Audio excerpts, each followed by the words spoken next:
This is a page from the service manual from a 2013 Can-Am Outlander 400 XT.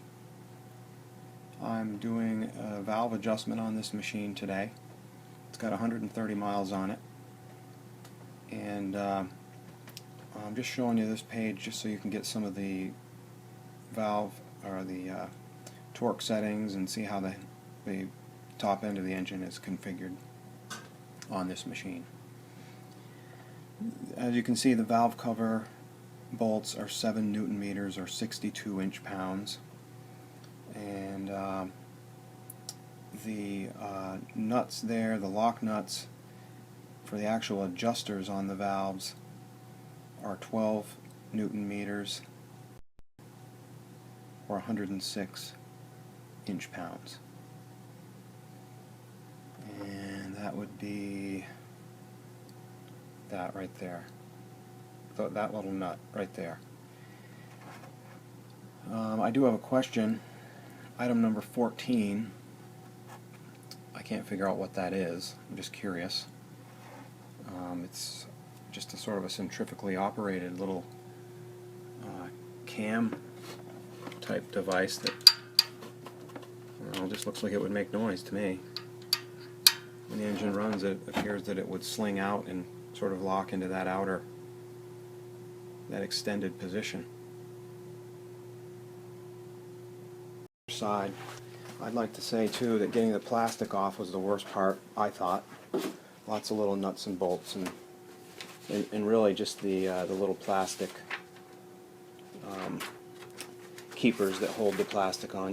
Those are pretty easy to see, and you just got to find them all. There's quite a few there, it seems like. So first thing, I took the cover off the clutch case here so that I could rotate the engine through and find top dead center, and you just turn it in the direction that it shows rotation here, clockwise, as you're looking at it. And I pulled the spark plug out, and you want to make sure you blow that hole out so there's no grit in there, so it doesn't get down inside the cylinder. Clean it good and careful.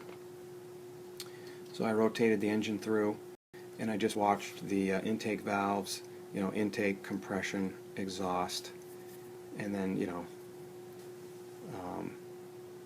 intake, compression, power, exhaust, and I put a wooden dowel down in the spark plug hole so that when the intake valves closed and we were on the compression stroke, I was able to find the very, very top of the stroke. There's probably another way of doing it.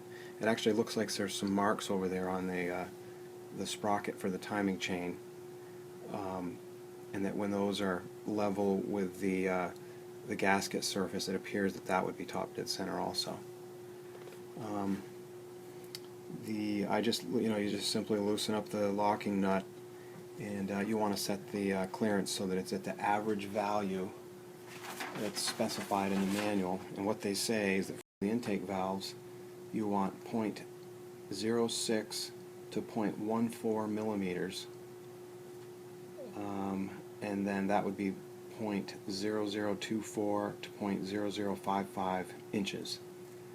And then that's for the intake. Exhaust is 0.11 to 0.19 millimeters, 0.0043 to 0.0075 inches, if that's the way your feeler gauges are calibrated. And of course, I torqued it down. The nuts, I torqued them down carefully when I was done, and then rechecked the clearance to make sure it didn't throw it off. My intake valves were fine, but the exhaust valves were a little right at the max, so I snugged them up to the average. And I guess that's about it. Hope this helps somebody out.